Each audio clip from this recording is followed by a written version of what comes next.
en De Curas y Monjas recibimos al padre Osvaldo Cerroni, actual director espiritual del Seminario Diocesano Santa María Madre de Dios. Le damos la bienvenida. Gracias por acompañarnos, padre. ¿Cómo está usted? Muchas gracias, Eduardo. Gracias por la invitación. Bien, bien. Por suerte, retomando las actividades de este segundo semestre del año. Padre, queremos conocer, respecto de sus orígenes, ¿no? ¿Dónde nació? ¿Cuál fue su formación en el primario, en el secundario? ¿Y cómo surge la vocación sacerdotal en usted? Bueno, soy oriundo de Luján de Cuyo. Nacido en Chacra de Coria, de muy chicos ya nos fuimos a vivir con mis padres a Mayor Drummond. Y ahí cursé mis estudios primarios en la escuela Juan José Paso, una escuela estatal, y después mis estudios secundarios en la escuela Pablo Nogués, de colegio técnico ya en la ciudad. Estudié técnico mecánico y mecánico electricista. Y mi vida religiosa, apostólica y práctica se desarrolló en torno a la parroquia Santa María Goretti, que es la parroquia ahí de Mayor Drummond.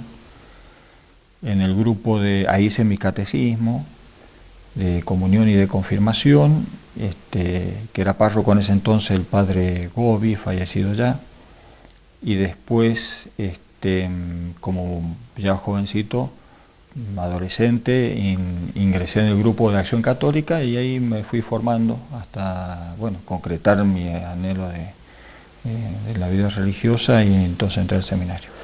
Padre, ¿y terminó el secundario?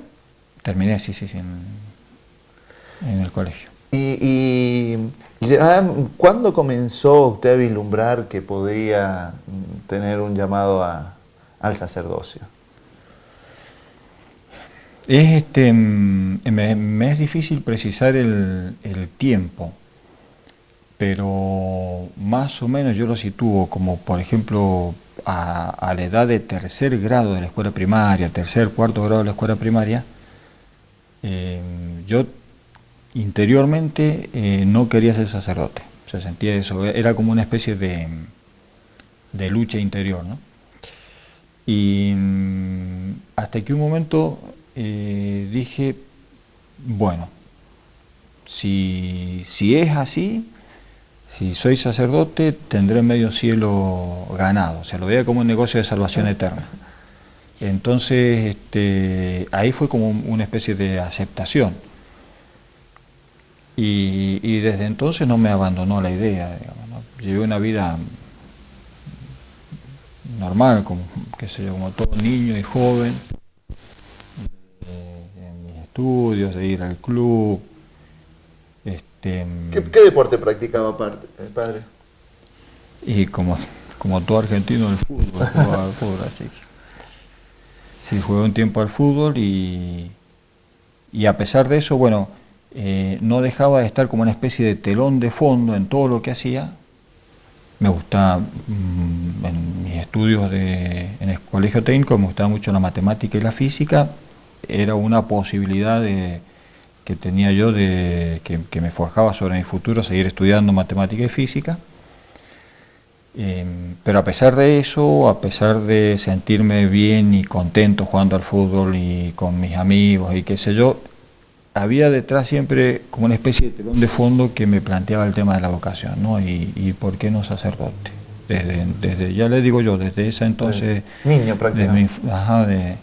De mi infancia. Padre, ¿y cuáles fueron los sacerdotes que por allí los fueron marcando para, decir, me gustaría ser como ¿no? No, yo digo, desde entonces, desde que sentí esa llamada a la vida consagrada, nunca lo vinculé con un sacerdote en particular. Lo que me dice mi madre es que por ahí yo, en esos entonces, y antes quizás, le decía que no quería ser sacerdote porque los sacerdotes estaban muy solos. No sé de dónde saldría eso, que eso yo la verdad que eso no lo recuerdo, me lo cuenta ella.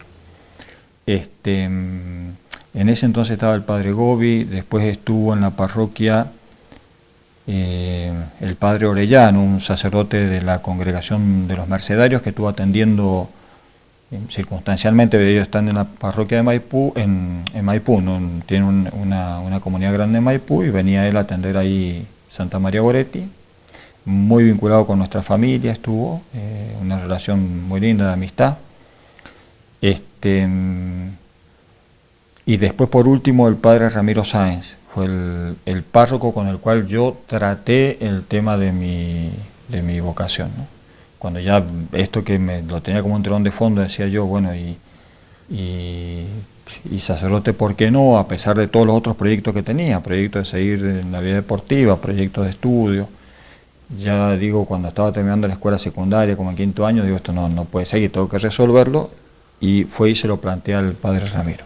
Padre, una comunidad, la de Mayor Drummond y esa zona de Luján, que realmente ha dado muchas vocaciones para nuestro seminario, ¿no? Por mencionar alguno, el padre Tusi, recientemente nombrado párroco de la iglesia de la parroquia Nuestra Señora del Carmen de Malargüe, el padre Alejandro Casado, de misión en Cuba, ¿no? Y otros más. Claro, el padre David Espechale, también es de Luján, de las ciudades, David Espechale, el padre Horacio Valdivia, el padre Oscar Marchesi, también ellos son de la ciudad de Luján. Sergio Tusi, Alejandro Casado, los Elías, uno está en el Verbo, el otro está en España, después bueno, varios que están en el Instituto del Verbo Encarnado. Pero digo, es un semillero de sacerdote, por decir. Muchas vocaciones. Y en la arquidiócesis de Mendoza, que quedaron muchos ahí también, ¿no? Como el padre, por ejemplo, William Rubia, que estuvo viniendo a dar clases de Sagrada Escritura en este semestre al seminario nuestro, él también es de Luján, oriundo de Luján. Padre, y bueno, en su familia, ¿cómo van tomando esto de una posible vocación? Bueno, en el momento en que se lo planteo a ellos, lo tomaron bien, me manifestaron su apoyo, simplemente me dijeron, pues yo lo hablé más o menos cuando estaría en 5º año por ahí, me pidieron que terminara la escuela secundaria y después que tomara la decisión que quisiera, que ellos me iban a acompañar. ¿Cuántos hermanos son ustedes, padre? Somos 5. ¿Y la única vocación religiosa es usted? Sí. Ajá. Los demás están todos, ya tienen su familia formada. Bueno, uno ya, el que me sigue, yo soy el mayor, y el que me sigue a mí ya falleció también, pero casado, ¿no? Padre, después vamos a hablar cómo elige venir aquí al seminario de San Rafael, para luego ya sí hablar respecto de su misión sacerdotal en nuestra diócesis. Luego de estos avisos comerciales seguimos dialogando con el padre Osvaldo Cerroni. Éramos muchos, éramos en total como 40, contando los sacerdotes, que vivíamos en la casa grande que donó la familia Campi, que estaba pegado a la bodega, ahí pegada a la bodega, en la calle Tirazo. Y bueno, lo que hace es que una familia, por más grande que sea la casa, no, para 40 no estaba preparada.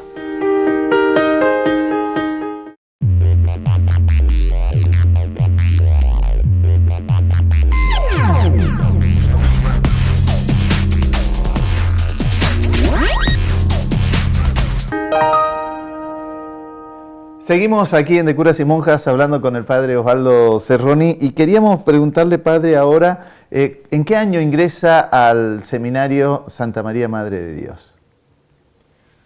Bueno, ingresé en el año 84, cuando se abrió el seminario. Pero en ese entonces yo vine como estudiante de 2º año de filosofía, porque había empezado mi seminario en el seminario de San Luis. En el año 83 entré al seminario. En ese entonces, como señor Krug no tenía el seminario acá, mandaba a distintos seminarios. Estaba, por ejemplo, el padre Francisco Larcón, que venía al seminario de Rosario, estaba estudiando en ese momento en Rosario. Algunos que estábamos ahí en el seminario de San Luis, otros que estaban en el seminario de Paraná, como el padre Luis Sanjurjo, por ejemplo, y otros que el padre Pepe Andújar es compañero de promoción mía. No nos ordenamos juntos porque ellos tenían en Córdoba un año más que nosotros, pero entró el mismo año, un poco comenzado el año. Y entonces ya hay una cosa que no se sabe qué, porque me parece que Monseñor Cruz entendió que Monseñor Laice le dijo que no tenía lugar. Monseñor Laice se preguntaba no sé por qué Monseñor Cruz no lo mandó acá, y entonces él tomó por Mendoza el padre Pepe. Entonces estábamos repartidos así en distintos lugares. En el año 84, cuando Monseñor abrió el seminario aquí, y a algunos le pedimos venirnos para acá, y así fue que entre ellos vine yo para acá. ¿Cómo fueron esos primeros años? Esa llegada al seminario, un seminario que estaban haciendo que... Bueno, fue toda una aventura realmente, con muchísimo entusiasmo y alegría, pero un montón de carencias. Éramos muchos, éramos en total como 40, contando los sacerdotes, que vivíamos en la casa grande que donó la familia Campi, que estaba pegado a la bodega, ahí pegada a la bodega, en la calle Tirazo. Y bueno, lo que hace es que una familia, por más grande que sea la casa, para 40 no estaba preparada. Con mucha generosidad, un montón de gente de San Rafael, algunos ya fallecidos tendrán su recompensa en el cielo. Acondicionaron la cosa, fueron juntando fondos, hicieron las veces de mamá y de papá de nosotros, y después vivíamos nosotros como podíamos. A veces los muebles para la ropa y los muebles que hacíamos para nuestros libros, solíamos ir a buscar los cajones de frutas que en Comerco, en la feria de fruta y de verdura que tiraban, los reciclábamos nosotros y armábamos así, poniendo uno sobre otro las estanterías.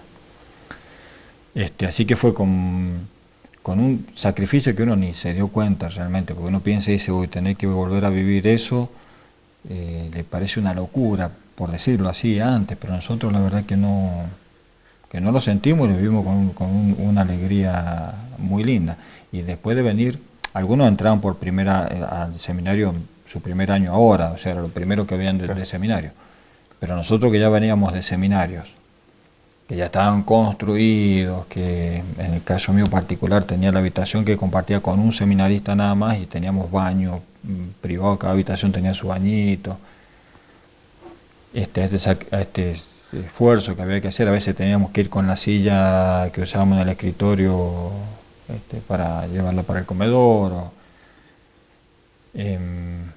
La verdad que, bueno... ¿Y en el dormitorio cuántos eran? Fue variando, ¿no? Fue variando. Pero los dos grandes ahora uno es biblioteca y el otro ha quedado como una especie de comedor en la casa grande, pero estaban llenos de cuchetas, uno al lado de la otra, de los dos lados. Y después habían las otras habitaciones un poco más chicas, que a mí me tocó, los más grandes nos mandaron ahí en un principio, éramos 8 en una habitación. Eso fue el primer año. Y el segundo año, ya cuando vinieron seminaristas de Entre Ríos, que vinieron varios, y los otros que ingresaron, el primer año el comedor era el sótano.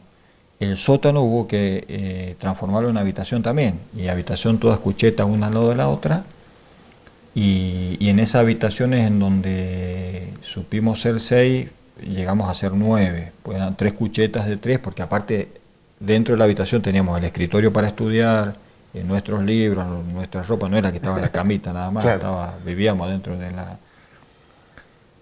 Así que y lo que era un aula más grande se transformaba en comedor también. Entonces terminaban las clases, se ponían ahí la mesa, comíamos ahí, después se limpiaba bien para dejarlo listo para las clases.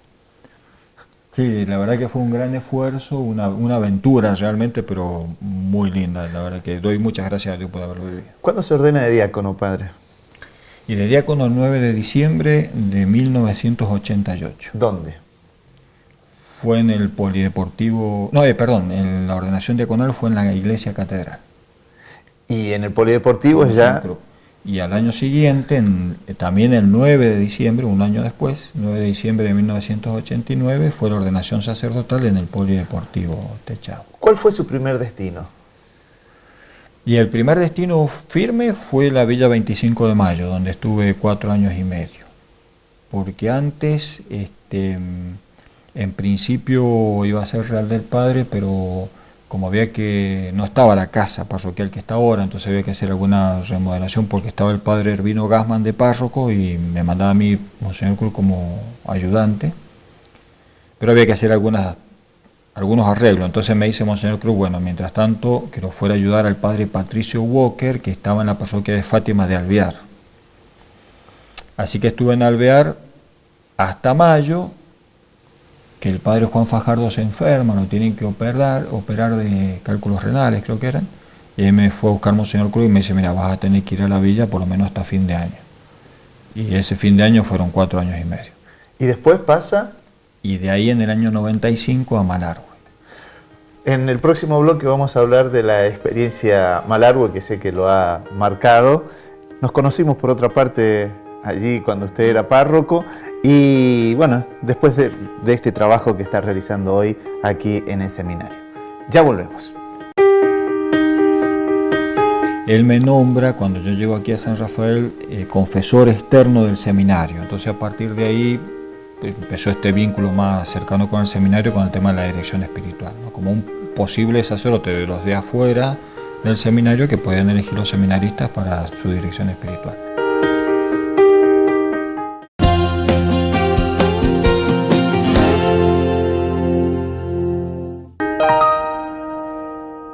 Nos comentaba, padre, de este destino en Malargüe, ¿no? Donde yo digo, lo marca de alguna manera porque es usted el iniciador de una obra muy importante que tiene que ver con la educación, y es el Colegio Diocesano San José, hoy Colegio Diocesano San José, ¿no?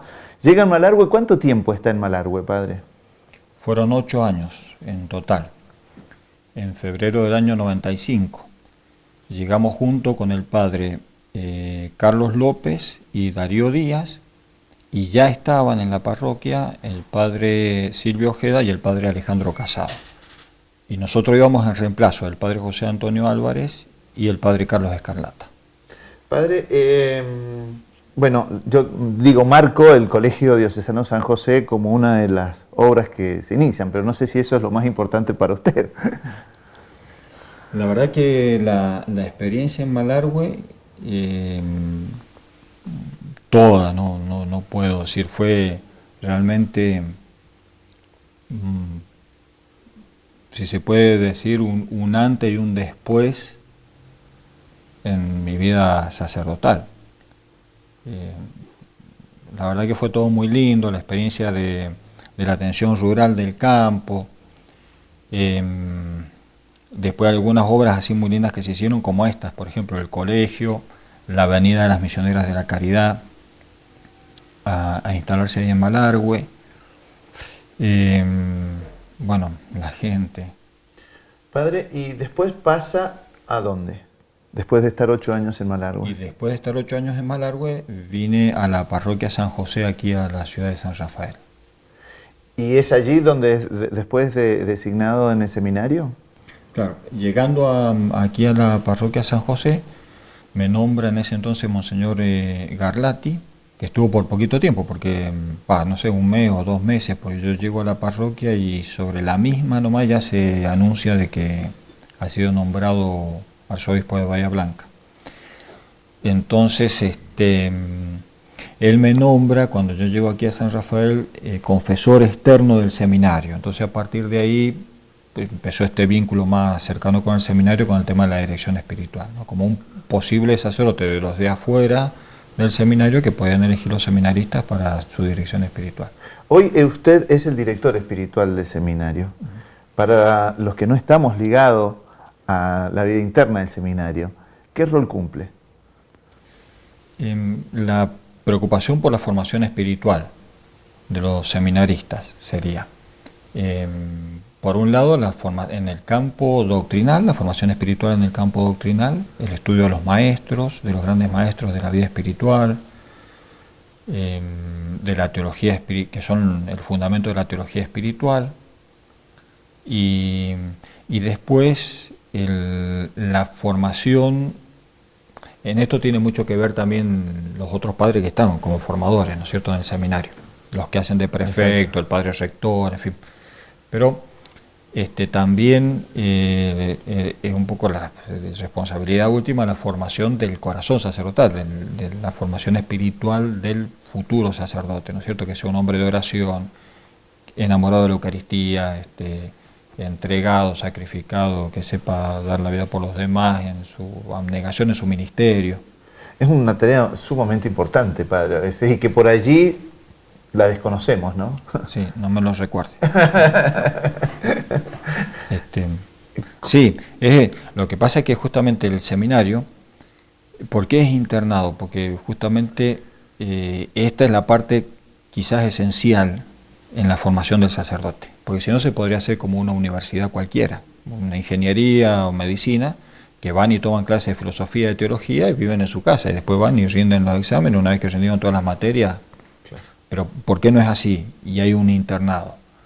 Porque la formación de los hábitos, de las virtudes, y eso que hacíamos recién, el modelar el corazón del joven como futuro sacerdote, es la parte esencial. Indudablemente que tiene que estar lo intelectual, el conocimiento de la teología y de la filosofía, pero no basta solo el estudio, sino que está esa formación de hábitos que hacen al sacerdote, ¿no? ¿Qué es lo que dice San Pablo en la carta a los Hebreos? Dice, el sacerdote es un hombre tomado de entre los hombres, ha sido tomado de entre los hombres, es decir, ha sido sacado, segregado, puesto aparte de la vida común de los hombres, para dedicarse al servicio de los hombres en las cosas que miran a Dios. Entonces, un médico, un ingeniero, cualquier profesional, no está puesto aparte, por más que viva su vida como vocación y abnegación, lleva la vida común de la vocación humana, que es la de Adán y Eva, el matrimonio, la familia. El sacerdote ha sido sacado de esa vida común de los hombres, como para llevar otro estilo de vida, un estilo de vida nuevo, a imitación de Jesucristo, en una renuncia a todo por Cristo, para ponerse al servicio de todos en lo que mira a las cosas de Dios, ¿no? Padre, y ese trabajo, ¿cómo se va haciendo? Es una obra que la va haciendo gracias a Dios el Espíritu Santo, que no abandona, que es el gran maestro interior. Santa Teresita, por ahí cuando ella la nombran maestra de novicias, comenta ella que en un tiempo así como que se preocupaba mucho después de haber tenido sus conversaciones con las novicias, decirle a ella si me habrán entendido bien, si me expresé bien, les expliqué bien. Y después dice, me di cuenta que no, pues yo tengo que esforzarme por sembrar y explicar y dar a entender en el corazón de ellas lo que Dios quiere y les pide, pero después el Espíritu Santo, el que interiormente te hace madurar y comprender, que es el gran maestro interior, y sintonizar con lo que Dios le va pidiendo a cada alma, ¿no? Entonces es una tarea que va de alguna manera asociada y mancomunada, humano-divina. Es un poco lo que la dirección espiritual, un poco lo que hacen los papás con sus hijos cuando los inician en el camino de la fe y le empiezan a hablar de Dios y le empiezan a rezar y le empiezan a decir, mira, eso no, porque Dios no le gusta, si hiciste esto Dios se pone muy contento, Jesús está presente ahí en esa cosita blanca que es la Eucaristía. Entonces el papá va sembrando conocimientos y cosas y que interiormente el Espíritu Santo va trabajando en el corazón del niño y despertando el amor a la fe, a la práctica de la vida religiosa, ¿no es cierto?, a la práctica de la virtud. Algo parecido en un orden superior, podemos decir, en la vida del seminario. Padre, ¿y usted tiene conversaciones diarias con los seminaristas, con todos los seminaristas, con alguno de ellos? Claro, están en la mañana, bueno, tienen sus clases de teología espiritual, en los distintos cursos, espiritualidad en general, después historia, la espiritualidad, en fin, y espiritualidad sacerdotal. Y en lo que es después, sobre todo en el horario de la tarde, lo que propiamente es la dirección espiritual, en donde ya cada uno viene y va conversando cómo va evolucionando en lo que son sus propios defectos las cosas que uno tiene que corregir porque viene arrastrando el hombre viejo, herido por el pecado original, en fin, y qué sé yo, que tiene que corregir, que no condicen con la vida sacerdotal y sus propósitos y cómo ha sido cómo es el plan espiritual que se ha planteado para ir trabajando esta virtud y la otra. Bueno, esas charlas se van dando mano a mano en una conversación personal a lo largo del año, ¿no es cierto? Padre, le agradecemos muchísimo que nos haya acompañado. Para nosotros es muy poco el tiempo que realmente disponemos, pero nos gustaría seguir conversando porque me parece un tema muy interesante para que los laicos, los católicos conozcamos, ¿no? Y a veces esto también es mostrar el seminario por dentro, ¿no? Es algo tan importante porque es donde se forman nuestros sacerdotes y que no es un cuco, por decirlo de alguna manera, sino que realmente hay un trabajo muy, muy importante de mucha oración, de mucha dedicación. Muchísimas gracias por su compromiso, Padre. Bueno, gracias, Eduardo, también. Les agradecemos a ustedes el habernos acompañado y como cada día al finalizar nuestro programa le pedimos una oración para que el Señor envíe muchos curas y monjas santos para que pastoreen su rebaño. Será hasta la próxima semana, si Dios quiere.